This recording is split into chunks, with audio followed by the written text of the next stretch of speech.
Tesla started collecting and sharing AutoPilot safety data back in 2018. Back then, it showed that Teslas on AutoPilot were 8.5 times less likely to get into a crash than the average U.S. driver. One crash every 3.4 million miles driven in a Tesla versus one crash every 400,000 miles driven in an average U.S. car. But then, last year, 2022, Tesla stopped publishing this data. And now, without warning, Tesla not only published data for Q3 of 2022, but also the other missing quarters of 2022. So here we have a comprehensive picture of how Teslas have been doing when it comes to safety. Okay, so it's miles driven per accident. So the longer the line, the better in terms of safety. So 2018 at the bottom, and the latest Q3 2022 data at the top. The gray line each quarter is the average U.S. driver. The light blue line in the middle of each quarter is a Tesla driven without AutoPilot, and the top dark blue line is a Tesla driven on AutoPilot.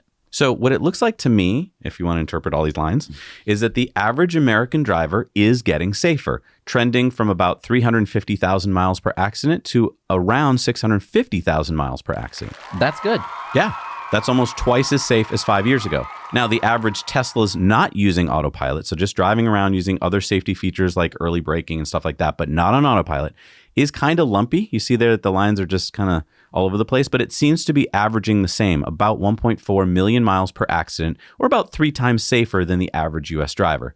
And then if we look at the dark blue, Tesla drivers using AutoPilot seems to be trending towards safer, from around 3 million miles per accident in 2018 to around 6 million miles per accident in Q3 of 2022, kind of following the US average driver trend, about twice as safe as 5 years ago.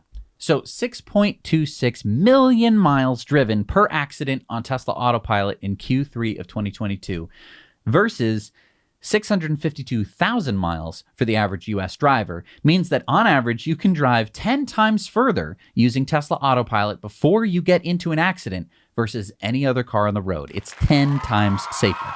Yeah, and just to give that some context, if you drove around the equator of the Earth 25,000 miles, if there was a road, that would mean, let me get my calculator. So that means you could drive around the equator of the Earth 250 times before you'd get into an accident in a Tesla. Wow. So add this story to the Tesla lower maintenance story that we reported on this week. Add that to the Tesla price cut story. Oh, and don't forget the story last week where a Tesla fell off a cliff and everyone survived. And you can see why Teslas will continue to be the market leader. Hey everybody, thanks so much for watching Now You Know Clips. You can watch full episodes of Tesla Time News on Tuesdays and in-depths on Fridays. Just click the link down below and head over to the Now You Know channel.